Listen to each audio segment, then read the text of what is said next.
Bismillahirrahmanirrahim. Assalamualaikum warahmatullahi wabarakatuh. Alhamdulillahirabbil alamin wassalatu wassalamu ala asyrafil anbiya'i wal mursalin wa ala alihi wa sahbihi ajmain.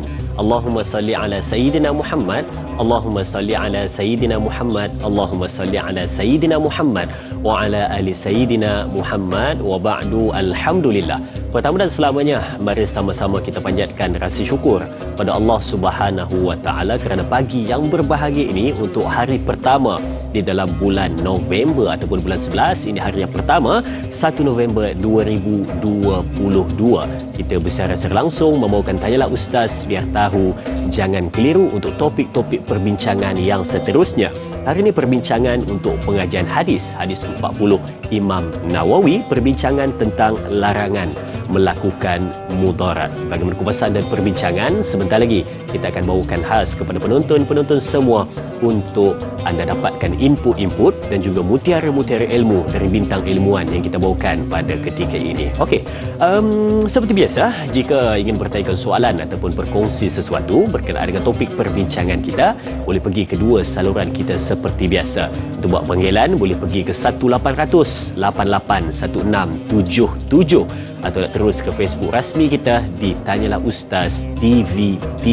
Boleh bertanya di ruangan komen untuk dapatkan pencerahan. Dan mungkin ada sahabat-sahabat kita pagi ini tak berkesempatan untuk melihat di kaca TV di rumah, boleh melihat di mana anda berada menggunakan peranti anda. Jangan lupa tekan butang suka dan kongsi untuk sama-sama sebarkan kebaikan. Baik, bintang ilmuwan untuk menjawab persoalan hadis ke-32 menguraikan, memberikan pencerahan, yakni Al-Fadil Ustaz Muhammad Fuad Muhammad Mokhtar bersama dengan kita di studio. Apa khabar Ustaz? Khabar baik, alhamdulillah. Dan Alhamdulillah sihat, alhamdulillah. Alhamdulillah. Hari itu hadis yang ke-19 kalau saya tak silap bersama dengan Ustaz. Hari ini untuk hadis yang ke-32. Alhamdulillah. Kan? Surah hitam, surah lagi warna kelabu. Baik. Ustaz, mungkin kita boleh dulu sepatah dua kata untuk pembukaan pada hari ini tentang hadis yang ke-32, menghilangkan mudarat, hadis dari Abu Sa'ad bin Sinan Al-Khudri radhiyallahu anhu. Silakan. Bismillahirrahmanirrahim. Asyhadu an la ilaha illallah wa asyhadu anna Muhammadar Rasulullah sallallahu alaihi wa ala alihi wa sahbihi wa baraka wa sallam. Allahumma faqihna fid din wa 'allimna at-ta'wil wahdina ila siratikal mustaqim. ولا حول ولا قوة إلا بالله العلي العظيم رب يسر ولا تعسر رب تمم بالخير والحمد لله رب العالمين. المحترم العالم علماء في هذا البلاد المسلمين, iaitu para alim ulama yang kita muliakan, masya-Allah tabarakallah, para asatizah, tuan-tuan guru, para masyayikh, orang-orang soleh, para aulia illahi subhanahu wa ta'ala, kepada ayah-ayah dan ibu yang dimuliakan oleh Allah Subhanahu wa taala. Mudah-mudahan semuanya berada dalam keadaan yang sangat berbahagia pada pagi yang berkat ini. Begitu juga kepada kawan-kawan dan teman-teman yang mungkin nak pergi ke kerja, ada juga yang telah mempersiapkan diri nak pergi masuk kuliah, kelas di universiti. Mudah-mudahan masya-Allah tabarakallah sempat kita mengambil serba sedikit perhimpunan ini, dan insya-Allah mudah-mudahan Allah Taala berkati kita semua. Dan sahabat saya Dai Azrin Munajat yang insya-Allah selalu bertahajud, masya-Allah tabarakallah, mudah-mudahan terus berbahagia bersama dengan insan yang tersayang, masya-Allah tabarakallah. Ayuhal mustami'un al-kiram, kini kita masuk kepada al-hadithus tsani wa thalathun, iaitu kita mula masuk kepada perbincangan hadis yang ke-32 dan Azrin. Betul. Baik, dan masya-Allah tabarakallah. Dan ianya diriwayatkan oleh satu tokoh yang cukup luar biasa besar, disebutkan kepada kita an Abi Sa'idin Sa'di bin Malik bin Sinan al-Khudri radhiyallahu anhu anna Rasulullah sallallahu alaihi wasallam qala la darara wa la dirara, hadisun hasan. Ayuhan mustami'un al-kiram, ketika mana kita berbicara tentang hadis ini, matanya pendek sekali dari Azrin bila disebutkan kepada kita la darara wa la dirara, dan ianya membawa kepada satu untayan yang besar sebenarnya. Ianya terkait dengan undang-undang Islam, terkait dengan keadilan dalam Islam, dan juga terkait dengan masya-Allah tabarakallah betapa Islam menolak apa-apa angle ataupun apa-apa sudut ekstremis dalam agama ini. Sebab dilarang sama sekali dalam ajaran agama ini untuk kita melakukan kemudaratan di antara satu sama yang lain. Tak habis lagi daripada itu, para penonton yang dimuliakan oleh Allah Subhanahu wa taala. Hadis ini dimulakan daripada An Abi Sa'idin Sa'di bin Malik bin Sinan al-Khudri. Dan sebenarnya Masya Allah Tabarakallah ini, apabila kita bercakap tentang sahabat Nabi ini, Abi Sa'id Al-Khudri, dia adalah seorang tokoh pertengahan pengeluaran fatwa sebenarnya. Dia adalah seorang mujtahid ya, daripada bangsa Ansar yang merupakan alim ulama pada zaman Nabi Muhammad sallallahu alaihi wasallam. Dan bila kita sebut sebagai mujtahid, bermaksud dia ini Masya Allah Tabarakallah adalah tokoh besar yang mana boleh sama sekali untuk kita mengambil manfaat daripadanya. Kalau kita buka dalam kitab Syiar A'lam An-Nubala, menceritakan kepada kita Masya Allah Tabarakallah yang beliau adalah di antara penghafal hadis pada zaman Nabi Muhammad sallallahu alaihi wasallam. Dan Masya Allah Tabarakallah, Abi Sa'id Al-Khudri ni dia ada ranking dalam ilmu hadis. Ranking ni kalau saudara yang ada buku nota dan juga pen mungkin boleh buat catatan. Pertama sekali, kita maklum antara sahabat Nabi yang paling alim dalam bidang hadis itu adalah Sayyidina Abu Hurairah, yang mana padanya itu mencatatkan lebih daripada 5,374 hadis. Manakala Abdullah bin Umar membawa kepada kita 2,286 hadis. Yang ketiga adalah Ibnu Abbas, periwayatannya kurang lebih 1,600 hadis. Lantas kita boleh merujuk kepada Abu Sa'id Al-Khudri yang telah membawa kepada kita kurang lebih 1,170 hadis. Dan Abu Sa'id Al-Khudri ini pernah ditolak oleh Rasulullah ketika mana dia kata, aku nak masuk dalam perang Uhud. Sebab Masya Allah Tabarakallah, tokoh ni besar sekali. Tokoh ni, dia nak masuk dalam perang Uhud, periwayat hadis ini. Tetapi Masya Allah Tabarakallah, Nabi kata, kamu masih lagi muda, kamu ini masih lagi remaja, kamu ini masih lagi terlalu kekanak-kanakan. Walaupun kamu ada jiwa yang besar, tetapi Masya Allah Tabarakallah, kamu mesti tunggu dulu pada saat ketika itu. Dan pertemuan itu menyaksikan para penonton yang dimuliakan oleh Allah Subhanahu wa taala, Allah telah pun menjemput ayahnya. Allah Subhanahu wa taala telah pun mengambil ayahnya. Masya Allah Tabarakallah. Dan ayahnya ini Abu Sa'id Al-Khudri ataupun Abi Sa'id Al-Khudri ini meninggal dunia dalam peperangan, ayuhal mustami'un al-khiram. Dan dapatlah kita maklum Masya Allah Tabarakallah, ia terkenal dengan sifat kewarakannya yang sungguh besar sekali. Masya Allah Tabarakallah. Dan dia pernah berwasiat kepada anaknya, yakni Abdul Rahman, supaya apabila dia meninggal dunia dikuburkan di Jannatul Baqi'. Di Jannatul Baqi' ni maksudnya di Madinah lah, Masya Allah Tabarakallah, bersebelahan dengan Masjid Nabawi. Dan apabila tokoh yang pernah dihalang oleh Rasulullah ini untuk masuk ke dalam perang Uhud mengambil periwayatan lebih daripada 1,170 hadis, menyatakan kepada kita Masya Allah Tabarakallah betapa komitmennya beliau walaupun asalnya daripada Madinatul Munawwarah, Masya Allah Tabarakallah, untuk berada dan memberikan sumbangan kepada umat Islam. Dan apakah sebenarnya yang dimaksudkan la darara wa la dirara? Masya Allah Tabarakallah, ianya membawa arti kepada kita tidak ada kemudaratan dan tidak boleh berbuat kemudaratan. Yang ini menjelaskan kepada kita dalam hadis yang disebutkan hasan. Tercatat juga dalam kitab Ibnu Majah, Darul Qutni dan beberapa para ulama hadis yang lain.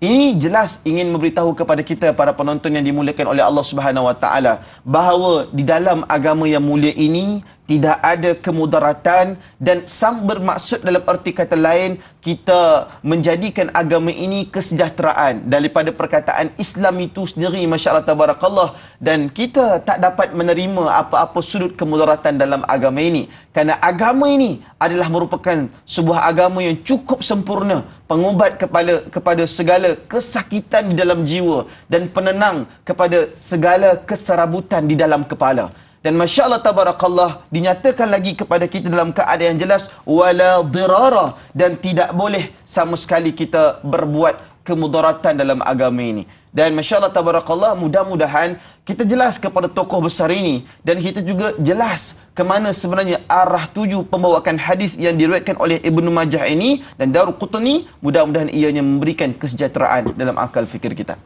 Wallahu a'lam. Itu tadi untuk permulaan perbincangan kita, diperkenalkan kepada kita siapakah dia yang disebut sebagai Abu Sa'id Sa'ad Al-Khudri radhiyallahu anhu, seorang sahabat Nabi sallallahu alaihi wasallam, di antara tokoh yang hebat di dalam periwayatan hadis dari ustaz sebentar tadi. Dan juga kita melihat juga tadi apakah yang dimaksudkan dengan satu hadis yang cukup pendek, ringkas tetapi membawa makna yang sangat-sangat besar di dalam perbincangan kita pada hari ini. Daripada yang dibacakan dalam hadis tadi, berat sebenarnya apa yang kita bincangkan. Satu, berat daripada maknanya. Yang kedua, berat saya nak menyebut. Sebab dia banyak raw situ. Sebab betul, saya jenis pelar sikit Ustaz. Jadi dia nak sebut tadi agak payah sikit. Tapi tak apa. Tapi mungkin kata orang kalau pelar ni dia ada cara untuk membetulkan ya, katanya. Betul, insya-Allah. Insya-Allah, doakan saya Ustaz. Saya dapat menyebut dengan baik pada hari ini. Baik. Okey.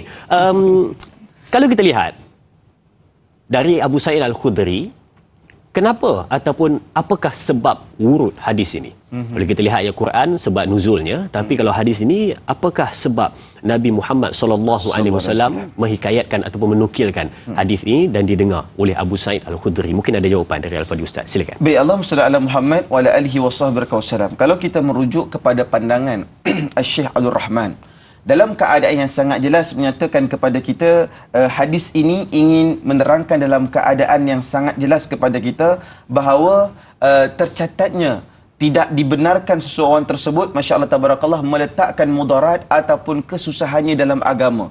Sehingga Nabi Muhammad sallallahu alaihi wasallam pun melarang pada hakikatnya umatnya sehingga menyakitkan tubuh badan mereka. Masya-Allah tabarakallah. Menyakitkan tubuh badan mereka. Ya, ada orang akan kata Ustaz, berdasarkan hadis yang kuat Nabi Muhammad solat dalam sehingga menyebabkan kaki Nabi lebam. Masya-Allah tabarakallah. Macam mana tak lebam? Nabi baca surah Al-Baqarah, Nabi baca surah An-Nisa dalam keadaan tersebut. Masya-Allah tabarakallah.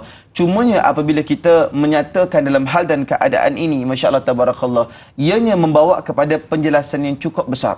Selain daripada itu, masya-Allah tabarakallah, ketika mana para ulama membahaskan dua perbahasan yang pendek ini, seolah-olah Nabi Muhammad itu meninggalkan sesuatu perbincangan yang asas. Dia kadang-kadang dalam pengucapan ni kita cakap benda itu pendek tetapi dia akan lebih besar manfaat dia. Terkadang itu daripada sudut pengucapannya.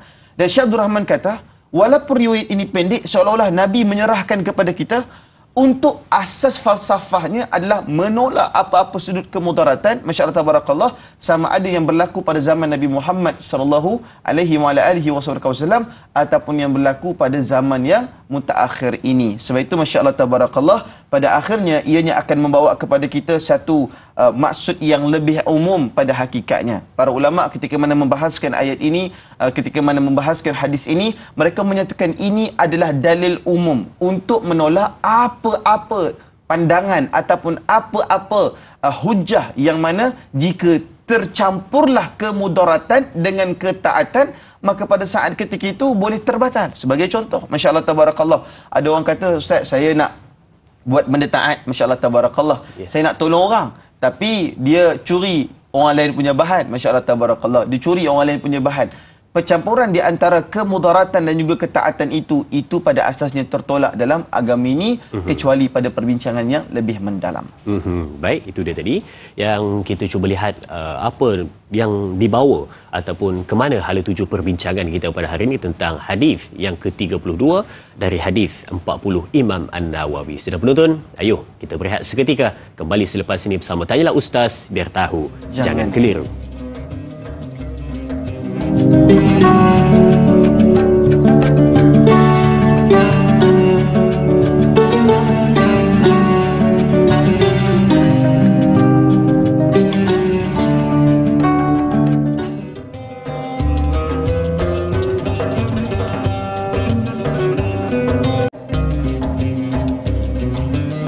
Alhamdulillah, kembali duduk di meja perbincangan untuk kita terus ambil soalan-soalan dari penonton-penonton istimewa bersama keluarga besar Tanyalah Ustaz, biar tahu jangan keliru. Bersama dengan kita pada hari ini Al-Fadhil Ustaz Fuad menjawab persoalan, membincangkan, menghuraikan hadis yang ke-32 di dalam hadis 40 Imam Nawawi tentang menolak kemudaratan. Baik, kita nak lihat soalan di Facebook dari sahabat kita, dari Puan Syahira Lia Muhammad. Katanya, Assalamualaikum Ustaz.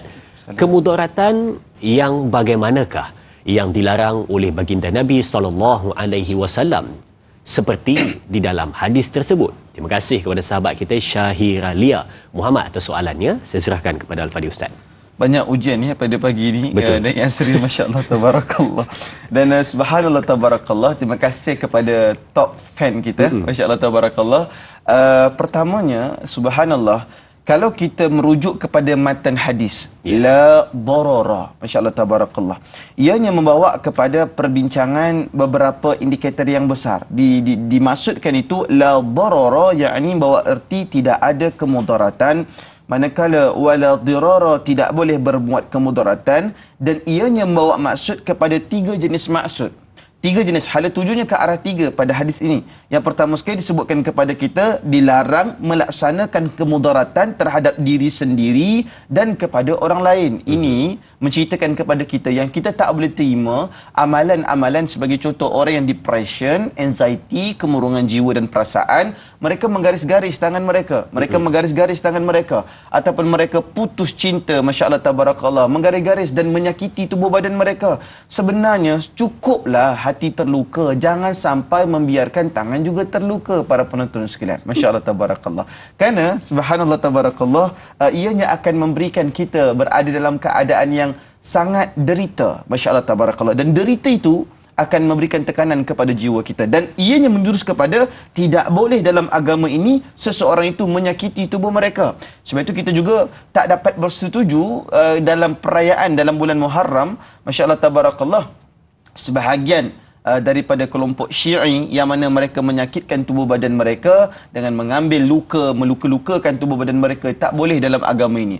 Agama ini dia sebenarnya tidak ada kelukaan, yang ada adalah pengorbanan. Betul. Sebagai contoh kena bayar zakat, sebagai contoh kena buat haji, sebagai contoh kena bangun tahajud, masya-Allah tabarakallah. Itu satu.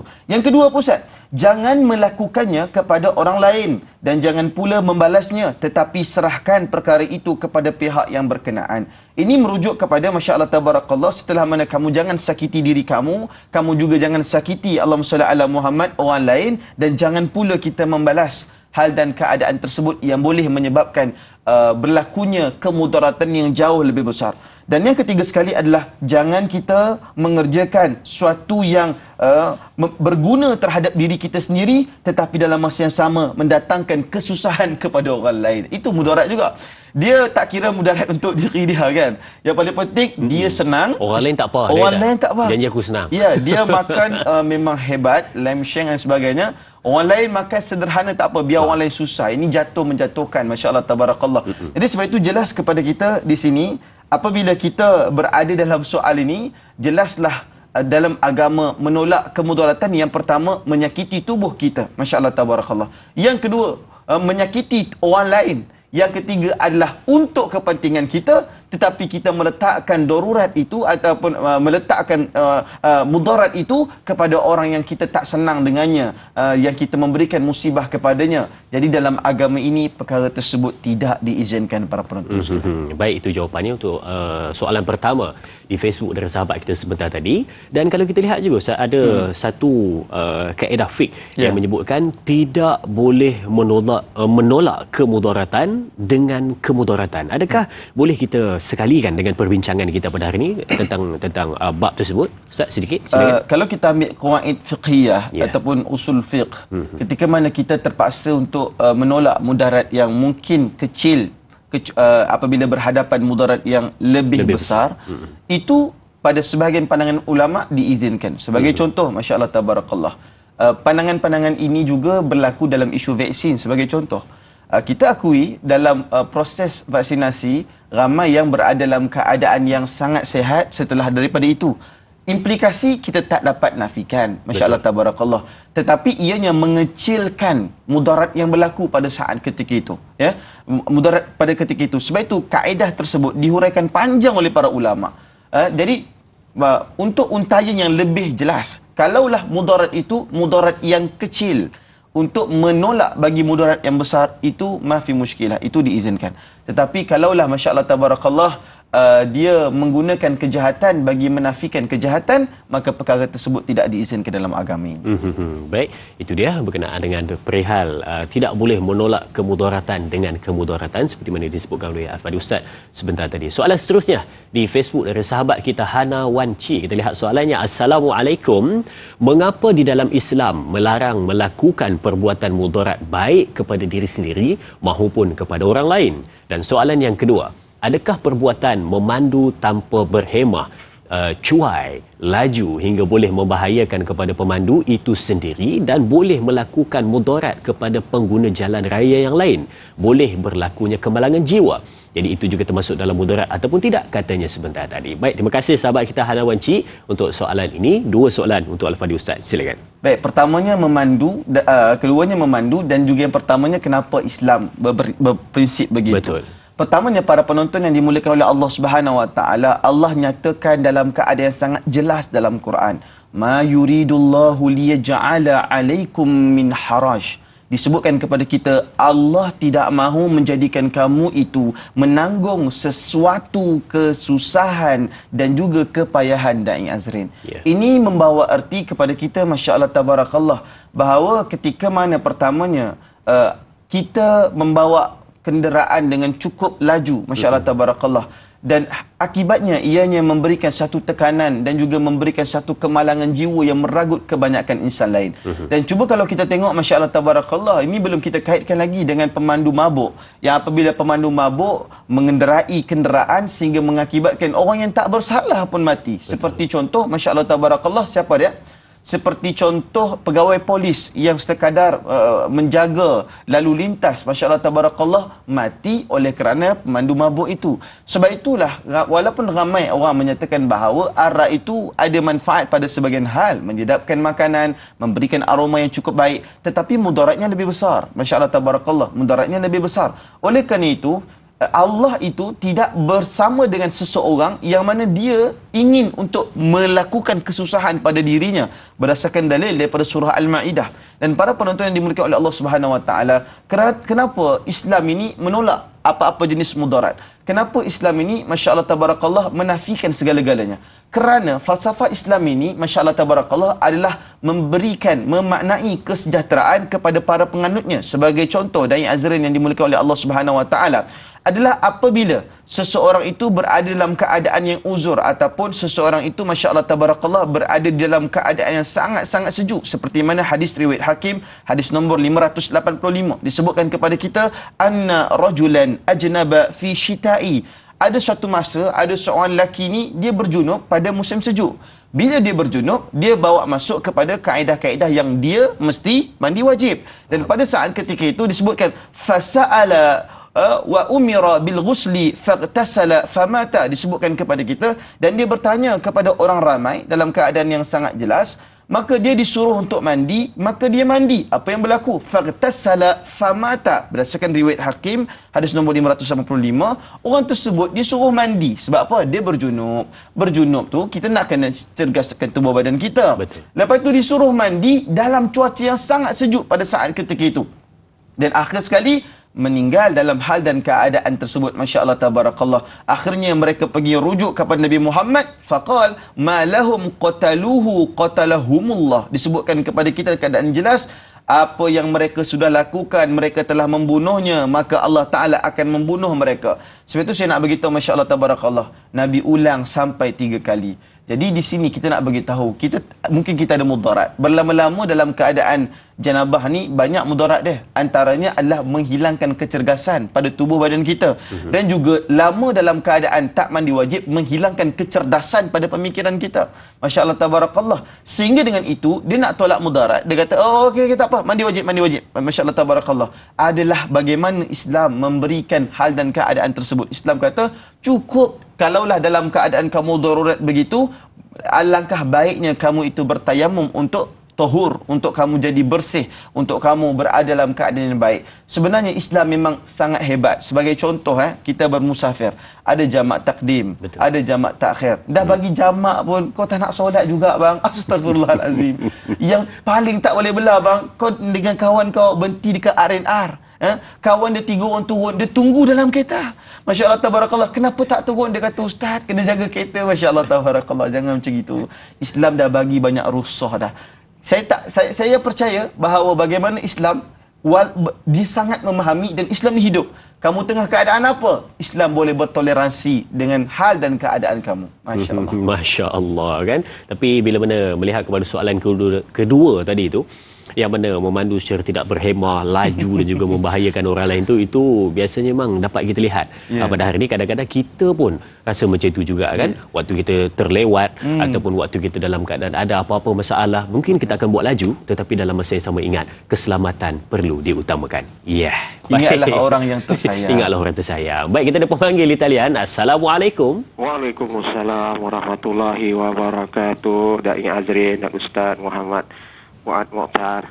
Saya Umar Abdul Majid dari Felda Cini Timur 3, Pekan Pahang. Assalamualaikum Ustaz dan Da'i. Waalaikumsalam warahmatullahi wabarakatuh. Tuan silakan soalannya. Bagaimana hari ini lah? Sihat, alhamdulillah. Orang kadang suah harap semua anda. Alhamdulillah. Aduh, silakan tuan. Jadi soalan saya begini Ustaz. Ustaz, kadang-kadang dalam masyarakat kita ni dah tahu dah perkara itu membawa kemudaratan. Tapi dibuat juga contoh. Saya nak beri contoh ya Ustaz, bukan mengenakan sesiapa. Contohnya, bila remaja mula-mula berjinak dengan rokok, kemudian dengan hidugam dan terus kepada yang penyalahgunaan dadah ini. Dah tahu dah salah dadah tu, bawa kemudaratan kepada diri sendiri, keluarga, masyarakat pun susah juga kalau ada orang yang macam ini Ustaz. Jadi soalan saya, apakah sudut pandangan Islam dan Ustaz sendiri, benda yang dah tahu mudarat, membawa kemudaratan, masih juga dilakukan? Apakah hukum di segi Islam? Dan juga minta pencerahan daripada Ustaz pada pagi ini. Terima kasih banyak Ustaz dan Da'i. Assalamualaikum. Waalaikumsalam warahmatullahi wabarakatuh. Terima kasih Tuan Omar untuk soalannya. Dah tahu mudarat tapi tetap melakukan. Silakan Ustaz. Baik, Masya Allah tabarakallah. Pertamanya, bila fatwa kebangsaan dah sebut sebagai contoh merokok ataupun vape, kadang-kadang saya tanya, pakai vape flavor apa? Dia kata pakai sos tiram. Dia kata, sebab maklumlah flavor dah mahal. Dia kata dia pakai mak dia ambil kat dapur tu. Masya Allah tabarakallah. Asas arah pandang saya adalah kita sepakat dengan Majlis Fatwa Kebangsaan. Tapi Masya Allah tabarakallah, bila masalah fiqh ni, dia mesti kena ada illah. Illah ni bermaksud mesti ada alasan kenapa berlakunya pengharaman tersebut, kan? Jadi mungkin kadang-kadang masyarakat umum tak tahu bagaimana cara para ulama, tuan-tuan guru kita yang berada di atas sana, mereka mengeluarkan hukum. Dasarnya kenapa Masya Allah tabarakallah orang menolak rokok ataupun vaping itu disebutkan dalam Quran, wala tulku biaidikum ila tahlukah, dan janganlah kamu sengaja mencapakkan diri kamu ke dalam bahaya dan kebinasaan. Cumanya di sini ada orang hisap rokok secara sainsnya memang dia akan memberikan masalah, betul kan Azrin? Ya, kita betul. Setuju. Tetapi kadang-kadang biologi badan berbeza. Ada orang yang walaupun dia menghisap rokok, umurnya kekal 100 tahun. Bermaksud, kesannya itu terkadang kita tak faham. Ada yang memberikan kesan yang mudarat. Ada orang hisap rokok sehingga kanser isteri dia, kanser anak-anaknya kan akibat rokok tersebut. Oleh kerana itulah menyebabkan Masya Allah tabarakallah orang berbeza pandangan dekat sana. Bila dia berbeza pandangan, apabila telah dimuktamadkan oleh ulama setempat kita, maka selesailah. Sepatutnya kita menolak segala-galanya. Tapi Masya Allah tabarakallah, kita kena faham, dalam proses itu manusia kenapa dia tetap mengambil ustaz walaupun tetap dah dibagi tahu tentang keburukan tersebut. Selain daripada kita boleh jawab tentang tabiat manusia, kita juga kena faham tentang apa yang ada dalam kandungan bahan tersebut. Dia ada nikotin, yang mana nikotin tersebut akan mendorong kepada seseorang itu ketagihan yang amat melampaui batas. Saya nak bagi tahu Masya Allah tabarakallah, itu kalau kita cakap soal itu. Kalau kita cakap soal pornografi, kalau pornografi juga, ia juga mendorong kepada ketidakkesihatan bagi orang lelaki maupun orang perempuan. Dari Azrin, Masya Allah tabarakallah, dia tak sihat. Dan sebenarnya ketagihan pornografi, kesan daripada dopamin yang terhasil kepada tubuh badan dia, sebenarnya memberikan akibat yang jauh lebih mudarat dan ketagihan yang jauh lebih mudarat. Jadi sekarang ini saya nak bagi tahu yang kita nak rawat sekarang adalah isu ketagihan yang ia memerlukan treatment yang lebih berpanjangan. Manusia dia tahu kenapa, tapi dia belum ada kekuatan untuk meninggalkannya. Betul. Dia sudah ada ilmu mengetahui sesuatu perkara tersebut tetapi tidak mengamalkan ataupun melaksanakan, praktikkan dalam kehidupan sehariannya. Baik, kita nak berehat seketika, kembali selepas ini bersama Tanyalah Ustaz, biar tahu jangan keliru, jangan ke mana-mana.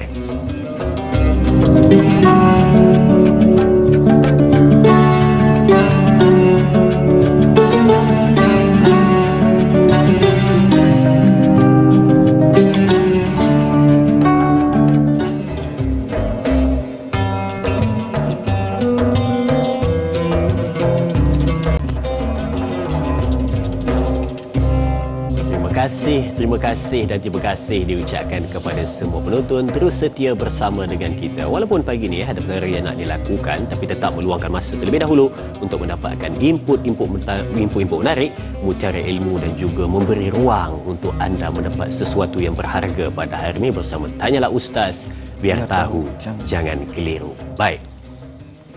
Kalau kita ingat di awal tadi Ustaz Fuad ada ceritakan kepada kita tentang 3 jenis kemudaratan.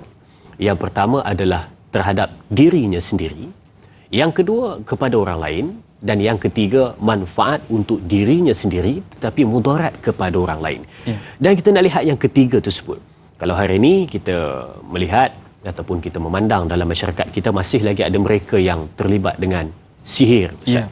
Yang mana masih lagi memerlukan kepada sihir dan juga berkecimpung dalam bidang tersebut. Tetapi kadang-kadang dia memikirkan adalah keuntungan pada diri sendiri, keuntungan dia ataupun kelebihan pada dia, tetapi dia tidak menghiraukan mudarat yang akan sampai kepada orang lain. Jadi mungkin Ustaz boleh kita kaitkan dengan perbincangan kita pada hari ini tentang sihir dalam kehidupan kita pada hari ini, sebab kita tengok pun di media sosial Ustaz Fuad pun memang banyak membicarakan ataupun berkongsi berkenaan dengan sihir ini yang mana tentang mudaratnya, tentang bagaimana bahayanya, kesannya. Jadi mungkin boleh kaitkan untuk perbincangan kita, untung untuk diri sendiri tapi mudarat pada orang lain. Silakan. Kebanyakannya orang kita dan Yazrin dia berniaga makan lah.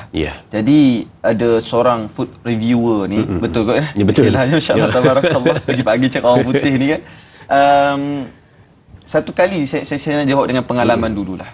Dia kata, Ustaz, Masya-Allah, tabarakallah, saya dijemput oleh satu orang ni, dia dah bayar dah satu amount yang besar untuk buat review terhadap makan-makanan kedai dia. Jadi dia pun datang. Cuma dia ni memang ada gangguan mistik.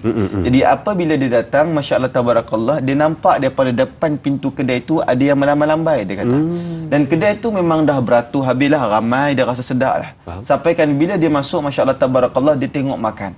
Dan bila dia tengok makanan tersebut, dia jadi jijik. Apa-apa makanan ataupun apa-apa tuan kedai yang menggunakan ilmu sihir, dia akan jadi jijik makanan tersebut. Kenapa? Sebab Masya-Allah tabarakallah, makhluk itu dia akan bawa sepupu sepapat dia masuk ke dalam kencing secara batin, Masya-Allah tabarakallah, tenggelam atas lauk, naik balik, Masya-Allah tabarakallah, mengusik lauk pauk dalam keadaan tersebut. Yang mana pada pandangan zahir manusia cantik dan baik, Masya-Allah tabarakallah, tapi tak elok. Dan last sekali bila dia ni nak, dia kata saya tak boleh buat review ni Ustaz, saya tak boleh buat review. Saya tanya dekat dia, akak Masya-Allah tabarakallah, kenapa akak buat macam begini? Kenapa akak letak barang? Dia kata, barang apa? Dia cakap macam gitu kan. Alah, akak letak depan kedai akak, saya tahu. Dia kata, aku baru nak cuba-cuba, kau belagak mentang-mentang kau dapat nampak, mengaku dia dalam keadaan tersebut, kau belagak mentang-mentang kau dapat nampak. Dia kata, tak apalah kak, saya tak jadi buat review untuk akak, saya pulangkan balik duit dalam hal keadaan macam itu. Ini orang tamak, para penonton sekalian. Orang tamak yang mana dia nak kedai dia laris, tetapi dia tak kisah pun faktor keselamatan dan kebaikan untuk seseorang itu makan. Saya nak bagi tahu, kalau kita makan perkara yang mudarat, yang pernah disihir, Masya-Allah tabarakallah, ataupun ada apa-apa unsur, sama ada pelaris, Masya-Allah tabarakallah, ia sebenarnya menggelapkan hati kita, walaupun ia secara tak langsung. Disebutkan kepada mereka ni pula yang pergi jumpa dengan tukang sihir, disebutkan kepada kita berdasarkan hadis Muslim, man ata arrafan fasa'alahu an syai'in lam tuqbal lahu salah. Allah Taala tak akan terima untuk orang yang pergi jumpa tukang sihir, Allahumma salli ala Muhammad, kahin, Allah Taala tak akan terima solat mereka. Lama pula tu Allah Taala tak terima, 40 lailah, 40 malam Allah Taala tak akan terima, au kama qala, begitulah riwayat hadisnya. Tetapi para penonton yang dimuliakan oleh Allah Subhanahu Wa Taala, sebab itu saya nak bagi tahu, Kalau anda rasa anda nak berjaya sekejap, amalkanlah sihir. Dipersilakan. Kalau anda rasa anda nak berjaya cepat dan sekejap, ya, cepat dan sekejap, amalkanlah sihir. Tetapi kalau anda rasa anda nak berjaya lama, anda nak panjang kejayaan anda, pertama jagalah Allah Subhanahu Wa Taala. Anda jaga agama Allah, anda tolong Allah Subhanahu Wa Taala. Kita ni bukan bermaksud kita tolong Allah, Allah berhajat pada kita, tidak sebenarnya. Ia bermaksud kita mempertahankan syariat Allah, mempertahankan maruah agama ini, mempertahankan prinsip kita, menjaga disiplin kita, masya-Allah tabarakallah. Dalam masa yang sama, kita tak buat perkara syirik, insya-Allah berkat. Jadi pesanan saya kepada siapa yang nak cepat naik, masya-Allah tabarakallah, lepas tu cepat jatuh dan terduduk, amalkanlah sihir sebab musibahnya jauh lebih besar. Subhanallah, cara Ustaz Fuad menyampaikan tu ya, membuatkan kita rasa tersentak, luluh hati rasanya ya. Bila mana memikirkan, ada juga segelintir manusia yang kadang-kadang dia memikirkan keuntungan pada diri sendiri, manfaat hanya untuk diri dia, tetapi tidak menghiraukan apa mudarat akan sampai kepada orang lain. Itu yang patut kita fikirkan. Baik, kita lihat soalan di Facebook dari sahabat kita Wak Dodge. Assalamualaikum Ustaz, katanya, soalan saya, bagaimana dengan orang yang bersukan atau bersilat yang menghentam dirinya dengan penumbuk ataupun kayu atau berlari berbatu-batu dengan tujuan kononnya untuk menguatkan ketahanan diri? Adakah dikira memudaratkan juga? Terima kasih dari Wak untuk soalan ini. Cantik soalannya, kena kait dengan kehidupan kita pada hari ini. Ustaz Fuad ada belajar silat? Ada. Lebih kepada tali pinggang kulit. Tak tahu je nama apalah. Tapi kalau isteri saya memang tokoh olahragawati lah. Alamak. Tali pinggang hijau. Masya Allah tabarakallah. Silakan. Baik, sebenarnya Masya Allah tabarakallah, ramai orang tak tahu. Menumbuk, membelasah ataupun orang putih sebut wrestling. Bergusti. Bergusti. Yeah. Bahasa Arab juga sebut kepada kita musara'ah ini. Sebenarnya termasuk di antara sunnah Nabi Muhammad sallallahu alaihi wasallam. Jadi dalam tubuh badan kita berlatih, kalau kita boleh buka dalam banyak-banyak kitab, masya-Allah tabarakallah, kita boleh tengok bagaimana yang menceritakan tentang Nabi Muhammad sallallahu alaihi wasallam. Nabi Muhammad ni dia juga antara tokoh yang badannya tegap dan kuat. Dan ketika mana bermusara'ah itu, ketika mana bergusti, ketika mana membelasah, masya-Allah tabarakallah, ianya berada dalam keadaan yang cukup luar biasa. Sebenarnya bukan Nabi sahaja, Sayyidina Ali bin Abi Talib juga, masya-Allah tabarakallah, yang dia lebih hebat. Dia lebih hebat, masya-Allah tabarakallah, berkuda dengan memanah dan sebagainya. Maksud saya adalah kalau nak dikirakan tentang kedudukan Ali ni dalam bab perang, masya-Allah tabarakallah, dia ni kepakarannya di situ. Kepakaran Ali ni di perang. Sebab itu masya-Allah tabarakallah, selain daripada Ali, juga penulis wahyu Nabi Muhammad sallallahu alaihi wasallam, Ali juga sebagai sepupu, sebagai menantu, sebagai sahabat, masya-Allah tabarakallah, cukup luar biasa. Jadi kalau kita buat latihan begitu, tak ada masalah pada hakikatnya, selagi mana masya-Allah tabarakallah ianya jelas. Saya kadang-kadang kesian juga orang pandang buruk kepada silat ni, masya-Allah tabarakallah. Saya percaya dan saya tahu sebenarnya bukanlah semua silat, kita tak boleh kata bukanlah semua, boleh kata hakikatnya silat tidak mengamalkan ilmu sihir, hakikatnya begitu. Tetapi tak dinafikan kelompok kecil ada yang menggunakan beberapa jampi untuk memanggil dan menyeru, masya-Allah tabarakallah. Apapun, kita memerlukan perwira lah, kita perlukan perwira. Seni bela diri ni adalah sunnah. Apapun seni yang kita belajar, nak belajar taekwondo, tapi kita sebagai orang di Malaysia ni, kita memperkasalah seni budaya, seni pertahankan diri kita, silat ini, sebab silat ni banyak buah, masya-Allah tabarakallah. Walaupun saya hanya boleh buka buah durian saja, masya-Allah tabarakallah, buah-buah lain kita serahkan kepada Naik Azrin. Subhanallah. Itulah kadang-kadang kita tengok adalah yang macam menyakiti diri itu kan, ada kata kebal. Kan itu yang kita risau tu kan, yang mana mungkin ada kemudaratan di situ. Jadi seperti macam Ustaz Fuad sebutkan sebentar tadi, kalau jelas dan baik tujuannya, maka tidak jadi masalah di situ. Sidang penonton yang dirahmati Allah Subhanahu Wa Taala, kembali lagi selepas ini kita berehat seketika, jangan ke mana-mana, teruskan menonton Tanyalah Ustaz, biar tahu jangan keliru.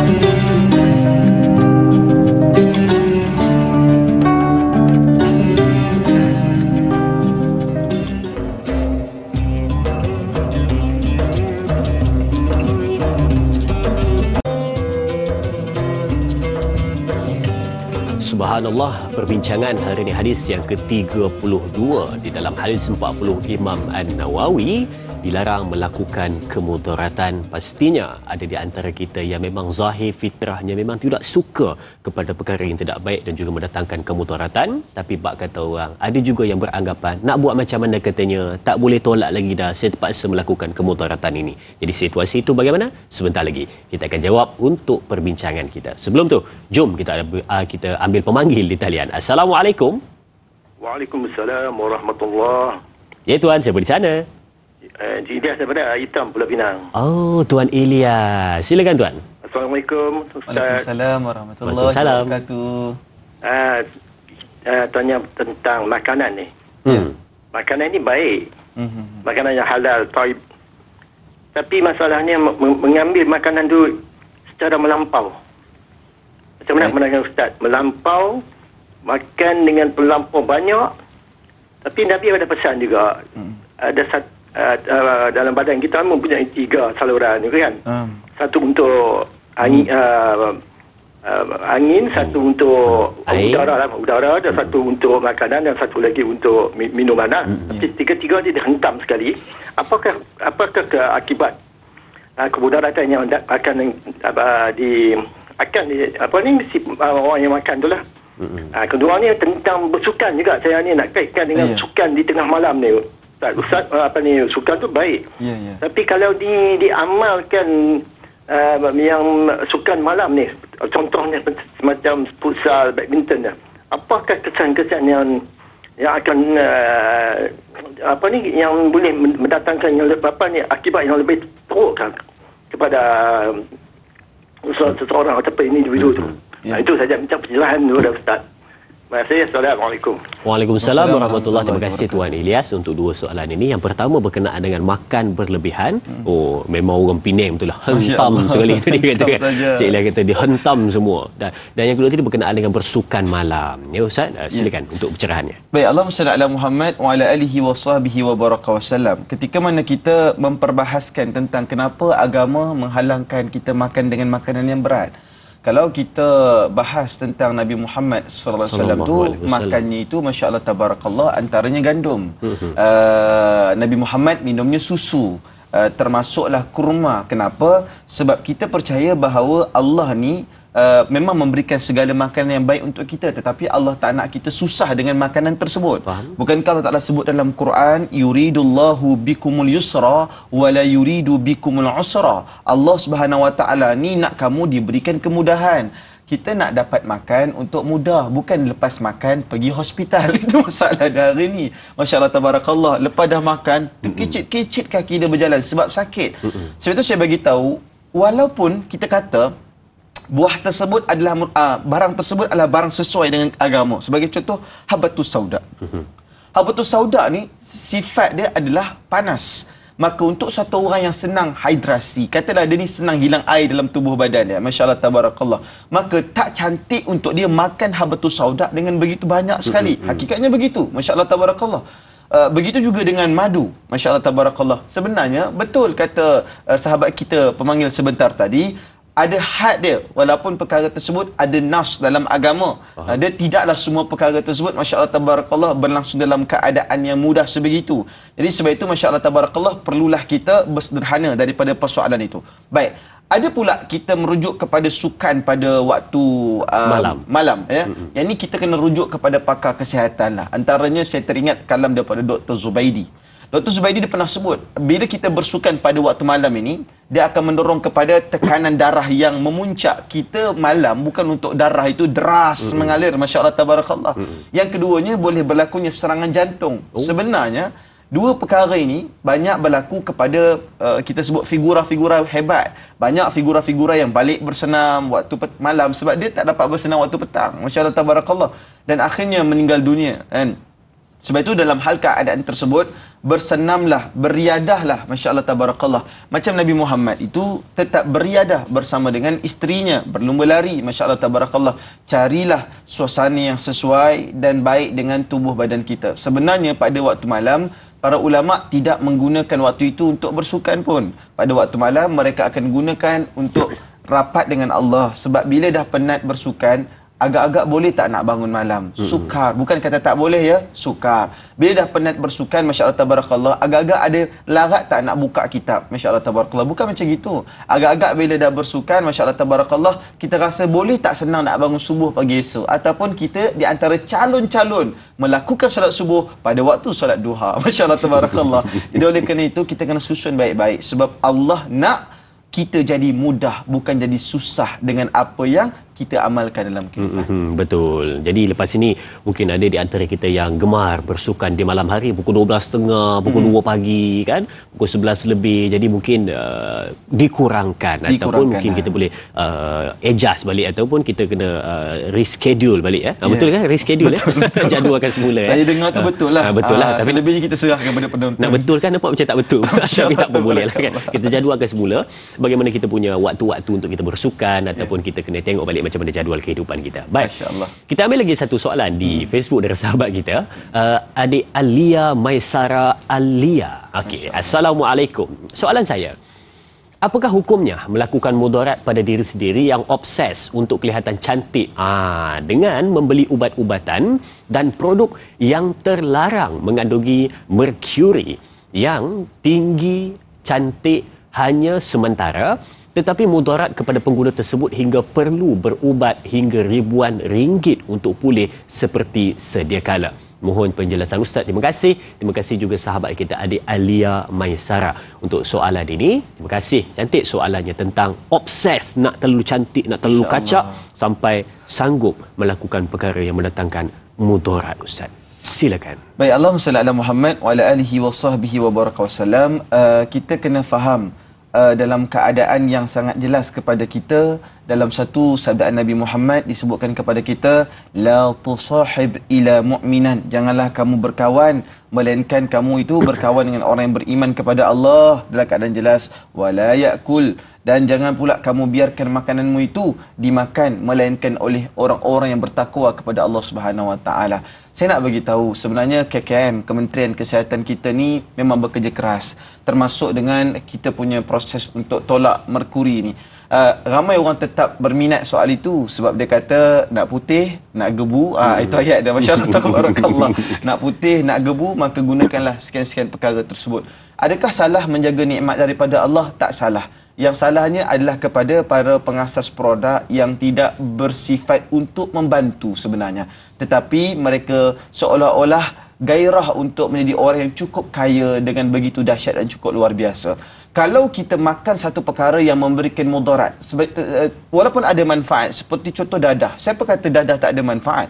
Dadah digunakan dalam perang dan masya-Allah tabarakallah, dan menjadi rahsia umum. Ada juga yang menggunakan dadah untuk mendapatkan ketenangan bagi persembahan di atas pentas. Sudah menjadi satu rahsia umum untuk kita berbicara soal itu, masya-Allah tabarakallah. Tetapi saya yakin sebenarnya kita kena faham, kita tak boleh terlalu rasa kerdil pada rupa paras kita, kerdil pada keyakinan kita. Saya percaya dengan niat, masya-Allah tabarakallah. Kadang-kadang kita tak cantik pada rupa paras, tapi keyakinan kita, masya-Allah tabarakallah, firm kita, credibility dan karisma kita menjadikan kita kelihatan indah dan cukup baik, masya-Allah tabarakallah. Adapun ketika mana kita memakan sesuatu perkara yang mungkin boleh memudaratkan untuk kita, ianya sangat tidak digalakkan dalam agama ini. Apatah lagi ianya racun yang boleh menyakiti, masya-Allah tabarakallah, tubuh badan kita. Sebab dalam agama Tuhan tidak mengizinkan kita merosakkan tubuh badan, apatah lagi buah pinggang kita, masya-Allah tabarakallah. Buah-buah lain boleh cari bang, buah pinggang tak larat, dia bukan kira kilo punya, dia kira satu set, masya-Allah tabarakallah. Jadi oleh kerana itu jaga diri elok. Jaga diri elok kan. Jadi berhati-hatilah dengan apa segala yang kita nak lakukan dalam kehidupan kita. Yang penting tolak kemudaratan dan jangan sesekali kita mengambil yang mendatangkan mudarat yang tadi kita sebut tadi kan, nanti akan susah di kemudian hari. Baik, kita ada pemanggil di talian. Assalamualaikum.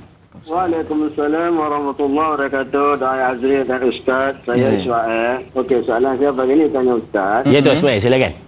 Okey, adakah orang yang berjaya dan berupaya menjauhi larangan melakukan mudarat serta menurut perintah Allah SWT itu hidupnya selari dengan sunnah Rasulullah SAW.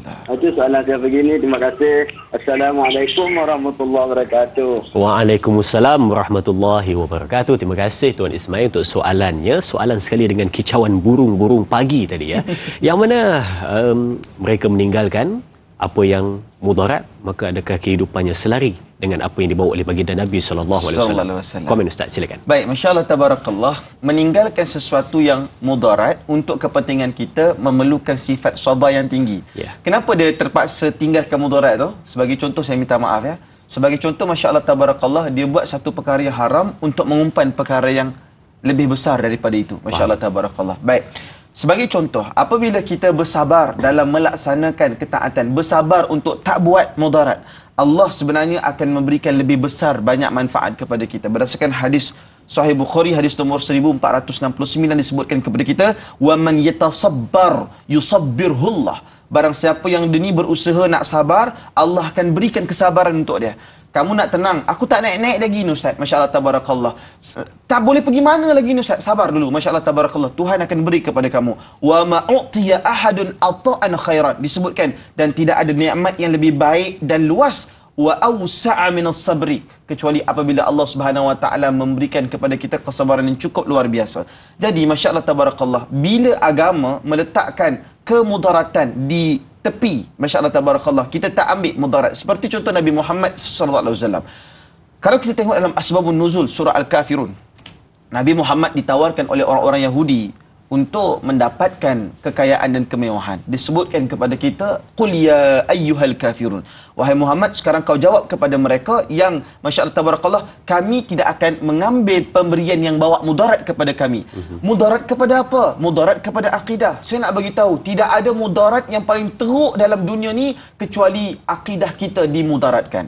Sebab itu para ulama berjuang berhabis-habisan. Apa contoh mudarat dalam agama ni? Adalah mudarat pada ideologi, mudarat kepada pemikiran. Masya-Allah tabarakallah. Sebab itu apabila kita menepis mudarat ideologi, mudarat peperangan idea, masya-Allah tabarakallah, mudarat kemaksiatan, mudarat kebiasaan pengamalan kemungkaran di sisi Allah Subhanahu wa taala, maka sebenarnya kita dah memang buat apa yang Nabi sallallahu alaihi wasallam tu buat. Dan sebab itu Nabi pun bagi tahu kita betapa sederhananya Nabi makan. Bahkan kalau kita tengok pandangan Fadilatul Dr. Zahazan, dia kata apa? Nabi Muhammad memang makan kambing, tapi 6 bulan sekali. Masya-Allah tabarakallah. Bila kita semak balik, macam tak sama pula dengan kita. Kita 6 jam sekali. 6 jam sekali ataupun 6 hari sekali. Masya-Allah tabarakallah kan. Jadi sebab itu kita dapat maklum sebenarnya Nabi Muhammad memang suka makan kambing, tapi kita tak jumpa riwayat yang Nabi kata hari-hari Nabi makan kambing. Masya-Allah tabarakallah kan. Jadi ada banyak ulama lah, mereka sekadar membuat perkiraan kurang lebih jumlah pusingan Nabi Muhammad makan makanan yang mewah. Selebihnya memang Nabi Muhammad banyak lebih makan kepada gandum kasar ataupun kita kata roti yang keras disulamkan dengan air susu dan bersama dengannya buah kurma. Subhanallah, itu dia tadi kan. Bagaimana yang kita lihat dalam keadaan hari ini ya, ramai di antara kita yang menganggap kemudaratan itu sebagai satu normalisasi dalam kehidupan. Itu yang kita risau sebenarnya. Dan kita ada pemanggil lagi seorang di talian. Assalamualaikum. Waalaikumsalam, Dai Azrin, Kak Yat sini, Nahayati Ismail dari Anda Tasik Puteri Rawal. Ya Kak Yat, silakan soalannya Kak Yat. Terima kasih Dai. Assalamualaikum Ustaz. Waalaikumsalam warahmatullahi wabarakatuh. Soalan Kak Yat, adakah juga hadis ini terkait dengan satu hadis tentang kita dilarang terlampau berlampau di dalam ibadah, sebagai contoh sahabat yang nak berpuasa sepanjang masa dan sanggup tak nak kahwin, dan juga lagi satu, adakah mudarat ini adalah subjektif Ustaz? Sebagai contoh, Nabi sunnah Nabi kita berhenti makan sebelum kenyang, tapi setengah orang dia makan sikit pun dia dah kenyang Ustaz. Begitu juga kadang-kadang kita tengok keberanian seseorang lebih kepada sifat dia tengok orang nak lemas, padahal dia tak tahu berenang Ustaz, tapi naluri dia nak menolong tu Ustaz sehingga menyebabkan kematian pada diri dia sendiri.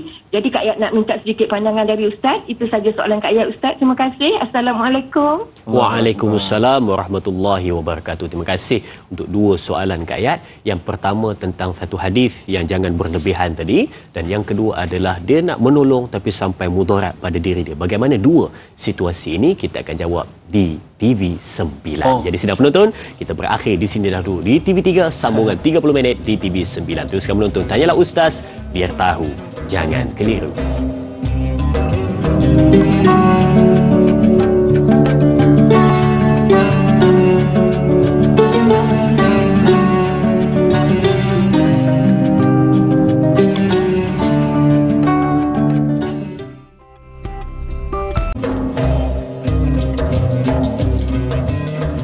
Alhamdulillah kita bertemu kembali setelah kita berehat seketika sebentar tadi, beri ruang untuk kita menarik nafas lega. Hari ini saya rasa anda yang berada di hadapan TV pada ketika ini mungkin sudah pun mencatat banyak nota-nota penting untuk perbincangan kita yang mana tentang menolak kemudaratan. Ini mesti sudah banyak, jadi mungkin boleh kongsi kepada sahabat-sahabat kita yang tak berkesempatan melihat pada hari ini supaya mereka juga dapat input-input daripada perbincangan kita bersama dengan Al-Fadil Ustaz Fuad.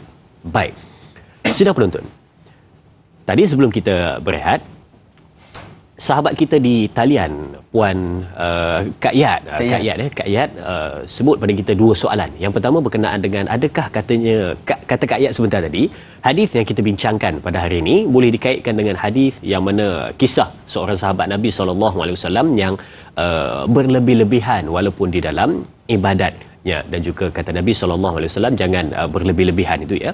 Dan yang kedua adalah berkenaan dengan dia ni nak membantu orang, nak menolong orang, tapi dalam masa yang sama dia memudaratkan dirinya sendiri. Adakah itu dipanggil sebagai pengorbanan, Ustaz? Ya. Ataupun bagaimana?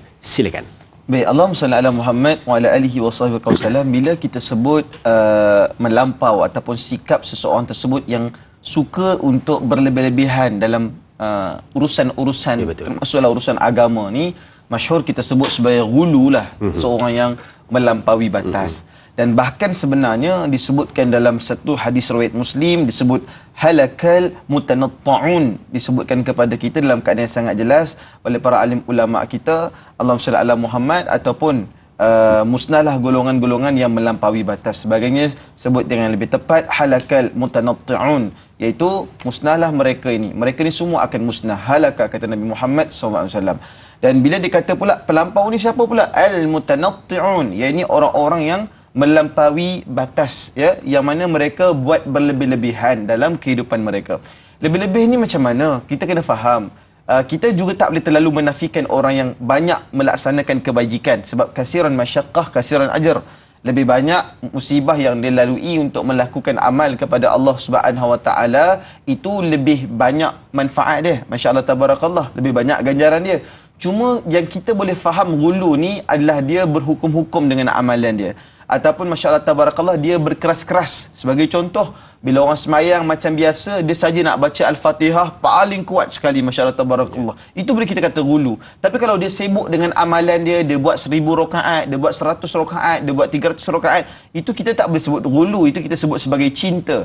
Dia tak menyakiti tubuhnya pun pada saat ketika itu, masya-Allah tabarakallah. Ghulu ni adalah dia membawa kepada naratif yang buruk, masya-Allah tabarakallah. Tapi al-hub ataupun cinta membawa kepada keadaan yang jauh lebih baik. Sebab itu masya-Allah tabarakallah, tuntasnya kita kena beriman dengan hadis Nabi tadi, halakal mutanatti'un, iaitu disebutkan musnahlah golongan-golongan yang melampau. Sebab itulah kita tak boleh terima orang yang berlebih-lebihan dalam keadaan tersebut.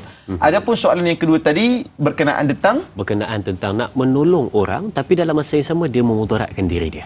Kita tak boleh untuk faham tentang bagaimana kehebatan yang dilakukan oleh para sahabat dulu. Saya nak kita kongsikan berkenaan tentang Abdul Rahman bin Auf.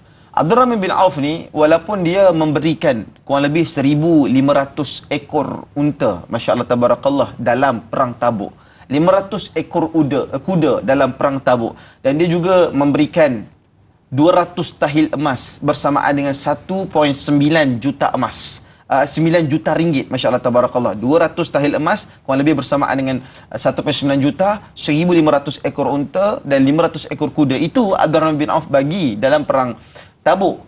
Tapi saya nak bagi tahu, tetap juga dia ada menyimpan modal untuk dia meneruskan kehidupannya setelah itu. Bermaksud, kalau kita nak memberi, janganlah terlalu kita mudaratkan. Nak membantu, jangan sampai kita pula yang terbuntu, masya-Allah tabarakallah. Sebenarnya saya nak bercakap soal itu susah. Sebab orang soleh dulu, para pendakwah, dia tahap dia membantu sehingga menyusahkan diri dia. Itu sebenarnya tahap yang tinggi, masya-Allah tabarakallah. Tak apa kalau kita tolong orang sampai kita rasa susah, itu tasawuf yang sangat tinggi, masya-Allah tabarakallah. Tapi saya takut kalau kita gagal faham bagaimana kemampuan seseorang yang disanggup untuk susahkan diri dia agar menyenangkan orang lain. Selagi mana ada timbal balas yang baiklah, selagi mana tak berlaku penganiayaan. Itu okey. Ya, tapi kalau berlakunya penganiayaan, pembulian, mengambil kesempatan, itu kita tak boleh guna konsep tersebut. Wallahu a'lam. Dan masa yang sama dia mudarat pada diri dia. Mungkin dia tak faham konsep tersebut. Betul, Jadi betul. menyusahkan daripada diri dia, akhirnya dia pula terpaksa meminjam ataupun minta pertolongan pada orang lain. Itu situasinya. Baik. Al-Fadhil Ustaz. Ya, saya.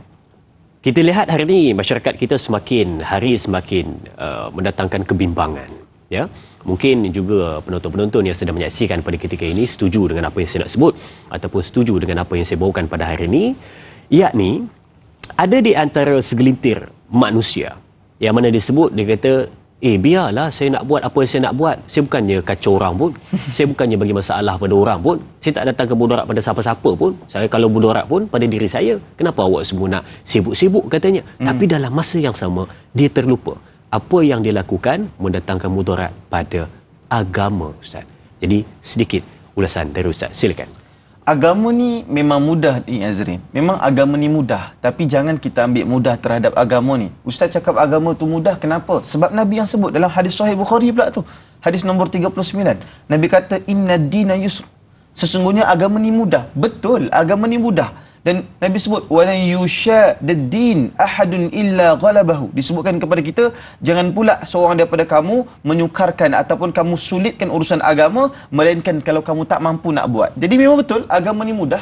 Cuma masalahnya kelompok yang mengambil mudah dalam urusan agama sehingga dia tak kisah dah. Dia tak kisah dah, masya-Allah tabarakallah, teguran orang, nasihat orang, maruah dirinya, masya-Allah tabarakallah, sehingga memberikan implikasi yang buruk kepada agama. Saya jumpa banyak tokoh Dai Azrin yang mana masya-Allah tabarakallah dia tutup diri dia sekejap. Mungkin waktu itu dia ada kesilapan, dia beruzlah sekejap.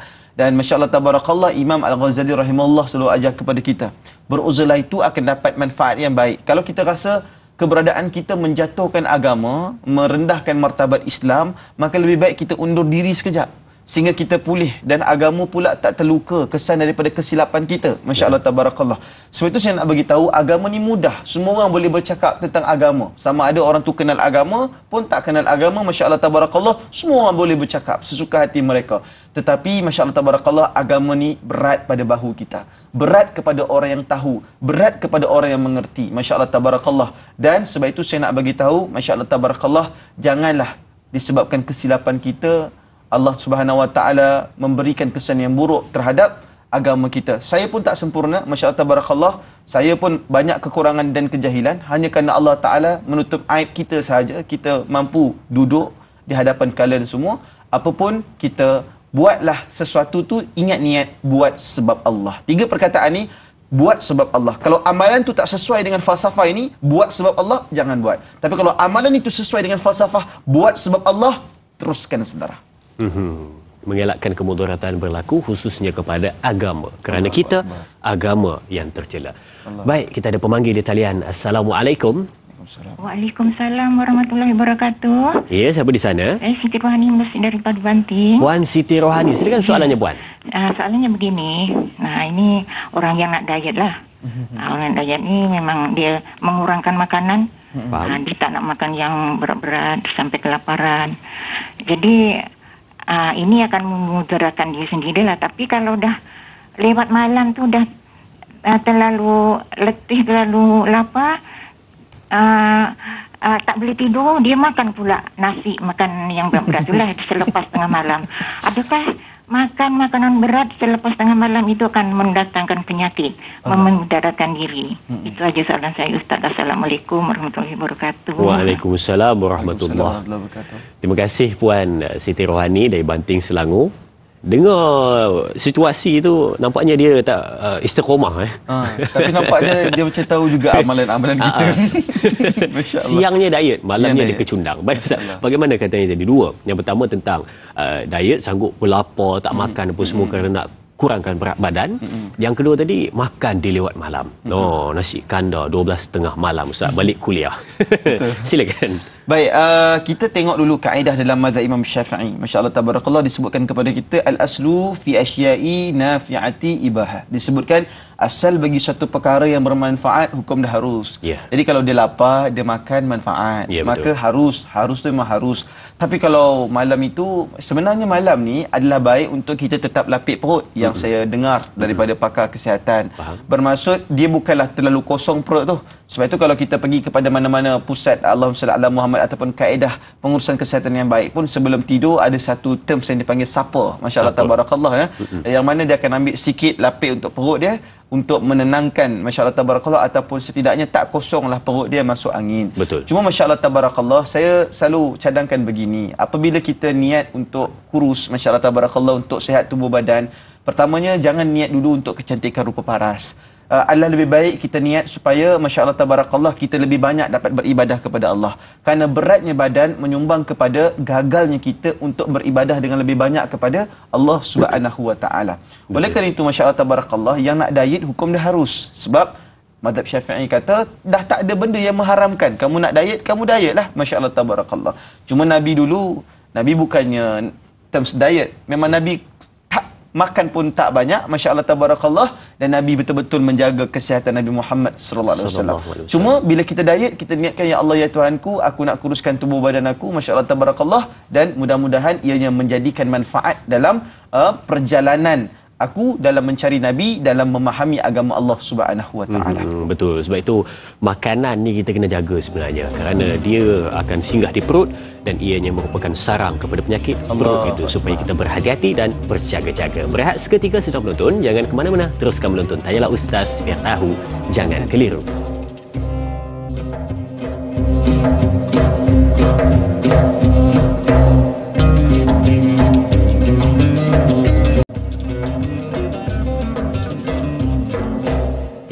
Baik, perbincangan kembali diteruskan bersama dengan kita pada hari ini untuk kupasan menarik tentang hadis ke-32 di dalam hadis 40 Imam Nawawi tentang mudarat kemudaratan. Mungkin ada sahabat-sahabat kita yang baru melihat kita pada ketika ini.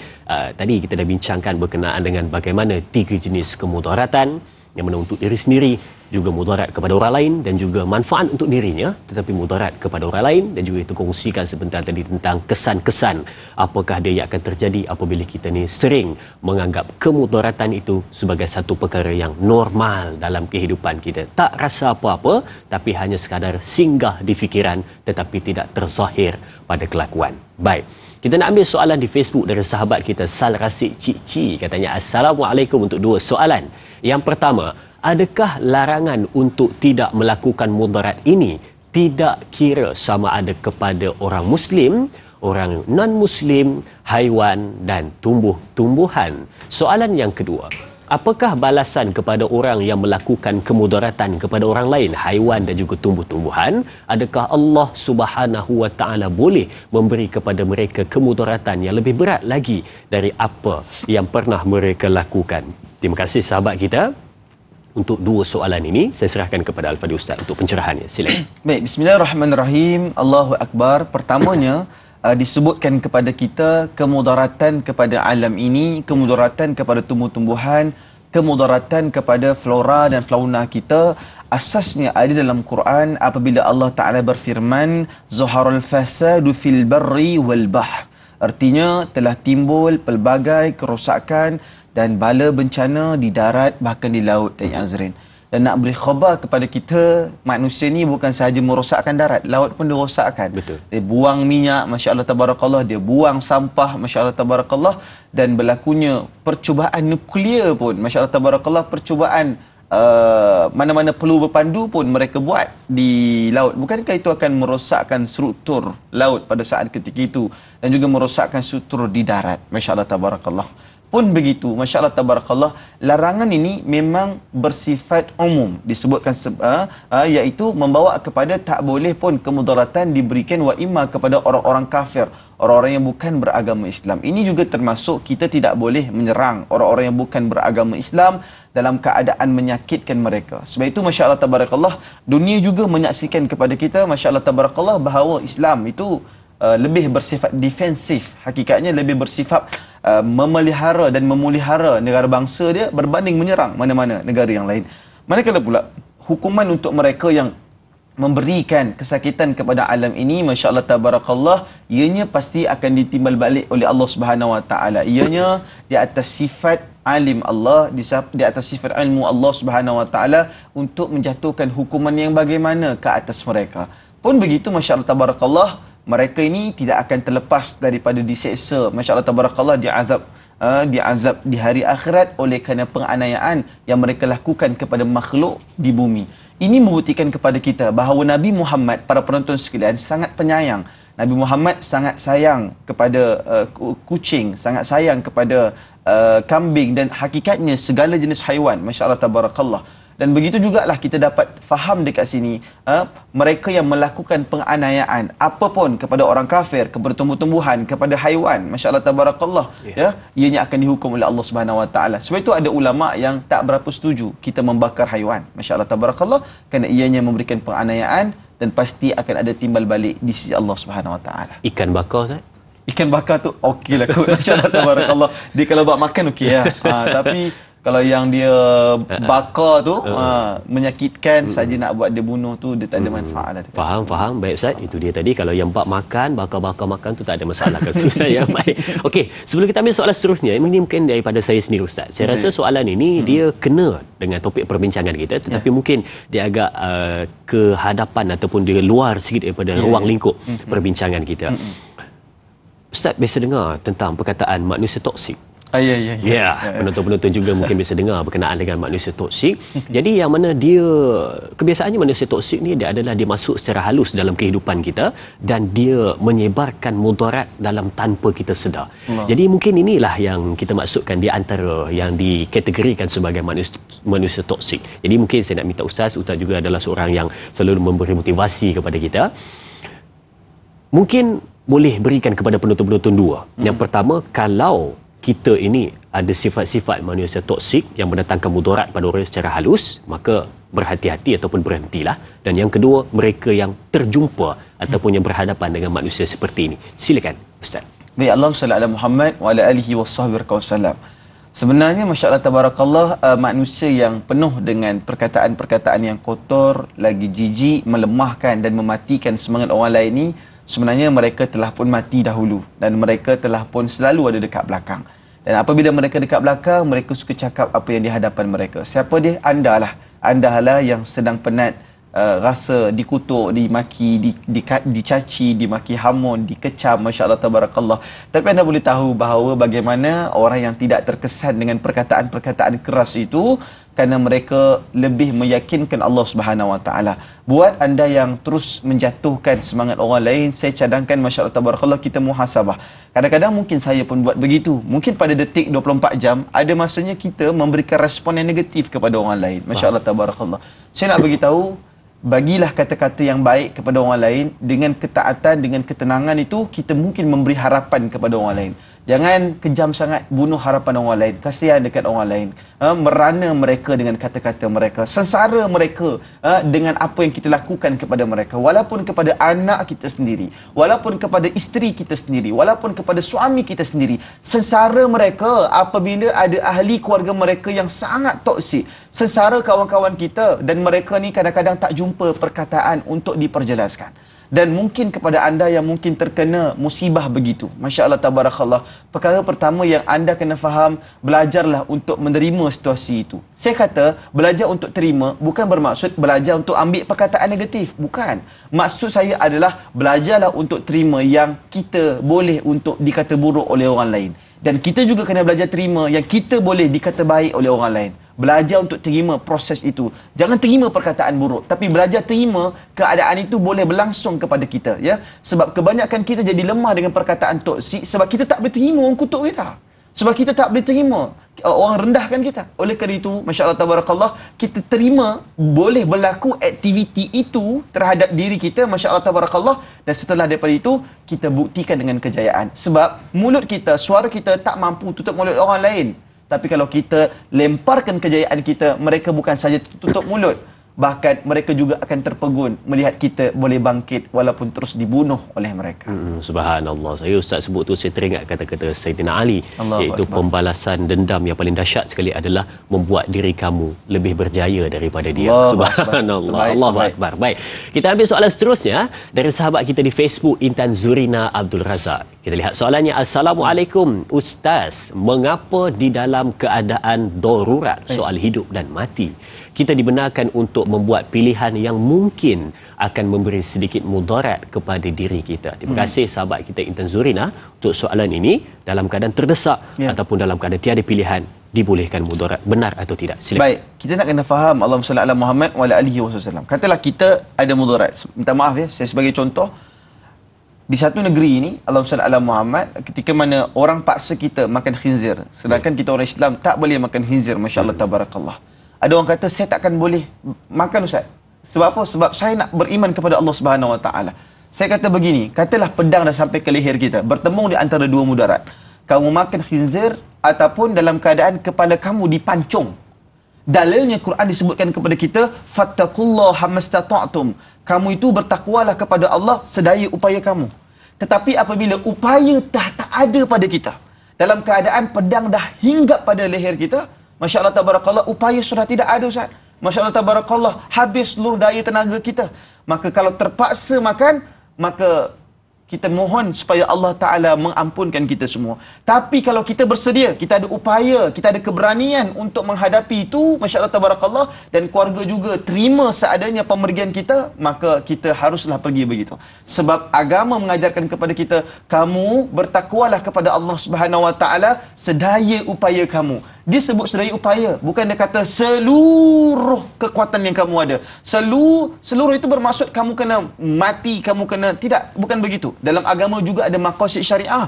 Kamu kena jaga nyawa, kamu kena jaga roh, kamu kena jaga harta, kamu kena jaga kekayaan kamu. Sebab itu para penonton yang dimuliakan oleh Allah Subhanahu Wa Taala, Islam ni dalam satu-satu hal ada banyak option. Dan dia melihat ke mana arah kita nak pergi dan bagaimana ruang fikir kita. Ulama yang berani, mereka selalu buat keputusan di luar kekuatan. Ucapan mereka juga di luar konteks yang, tetapi ianya jauh lebih mendalam. Sebab itu masya-Allah tabarakallah, Allah dah berikan jaminan kepada kita. Yang paling penting, kita berjuang pada jalan agama Allah sedaya upaya kita. Apabila bertembung di antara dua mudarat, maka disitulah kena bijak di dalam membuat pilihan dan juga melaksanakan dengan sebaik-baiknya. Dan yang paling penting adalah tetapkan keimanan dan ketakwaan kepada Allah Subhanahu Wa Taala. Dan kalau kita lihat di dalam perbincangan kita hari ini banyak menyebutkan tentang bagaimana mudarat yang datang dalam kehidupan kita, yang mana memberikan kepada orang lain dan juga mengambil manfaat untuk diri sendiri, tetapi tidak untuk kepada orang lain dan hanya mendatangkan mudarat sahaja semata-mata. Dan Al-Fadhil Ustaz, kalau kita melihat pada hari ini juga, kadang-kadang ada di antara kita yang sengaja meletakkan dirinya berada di dalam kemudaratan dan dia menganggap seperti yang saya sebutkan sebentar tadi, normalisasi dalam kehidupan. Jadi, mungkin sebagai penghujung ini di dalam keluarga. Kadang-kadang ada ibu ataupun bapa sebagai ketua keluarga yang tidak menghiraukan mudarat dalam keluarga itu sedang terjadi. Contohnya adalah membiarkan ahli keluarga berada bermain-main dengan api neraka Allah Subhanahu Wa Taala tanpa ditegur. Silakan. Allahumma salli ala Muhammad wa ala alihi wasahbihi wasallam. Kita sangat jelas bagaimana dalam keluarga kita ini, masya-Allah tabarakallah, kita nak kena elak banyak mudarat. Kadang-kadang saya tahu untuk kita yang dah dewasa, kita boleh pergi berhibur ke beberapa tempat yang kita nak pergi berhibur sebagai orang dewasa. Tetapi kadang-kadang ianya tak sesuai untuk anak-anak pada hakikatnya. Katalah ibu dan ayah nak pergi melihat apa-apa persembahan, masya-Allah tabarakallah. Dan suasana itu mungkin sesuai dengan umurnya dan fahamnya, dan setakat kita nak ambil manis daripada persembahan itu, bukan percampuran. Kadang-kadang ada waktunya yang kita tak sesuai untuk bawa anak kita, sebab sebenarnya kita sendiri yang berikan mudarat untuk anak kita. Apa contoh yang kita berlangsungnya mudarat pada anak kita adalah pada usia yang kecil, kita bebas memberikan kepada mereka peranti, telefon bimbit, masya-Allah tabarakallah, kita memberikan pelbagai hal dan keadaan kemewahan tersebut. Maka sebab itu saya nak bagi tahu, ibu dan ayah ni dia kena cakna tau. Dia kena cakna seperti mana Rasulullah cakna keperluan anak-anak dia.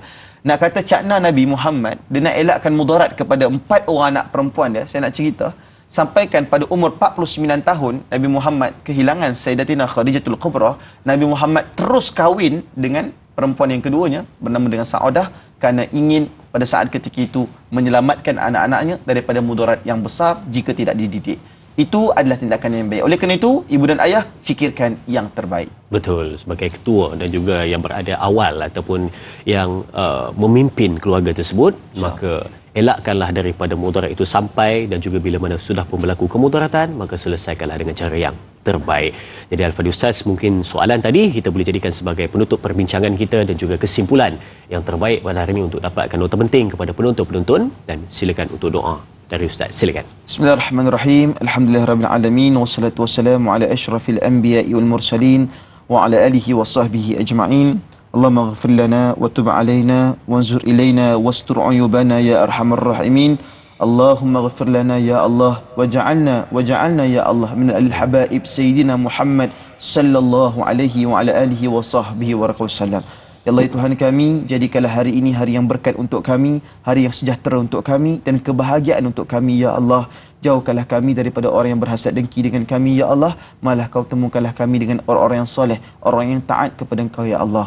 Wa sallallahu ala sayyidina Muhammad wa ala alihi wa sahbihi wa baraka wa sallam walhamdulillahi rabbil alamin. Amin amin ya rabbal alamin. Terima kasih diucapkan kepada Al-Fadhil Ustaz Fuad untuk perbincangan pada hari ini, kepuasan yang cukup mantap dan menarik. Terima kasih diucapkan kepada semua penonton keluarga besar Tanyalah Ustaz. Jangan lupa esok ya, bersama dengan moderator Da'i Aiman dan bintang ilmuwan Ustaz Umar Aziz dengan topik perbincangan fiqh pengurusan masjid bahagian yang keempat. Teruskan menonton Tanyalah Ustaz, biar tahu jangan keliru. Kita tutup dengan tasbih kafarah dan suratul As. Subhanakallahumma wa bihamdika asyhadu an la ilaha illa anta astaghfiruka wa atubu ilaih. Bismillahirrahmanirrahim. Wal 'asri innal insana lafi khusri illa alladhina amanu wa amilus solihat wa tawasaw bil haqq wa tawasaw bis sabr. Sekian, berjumpa lagi. Terima kasih. Assalamualaikum warahmatullahi wabarakatuh.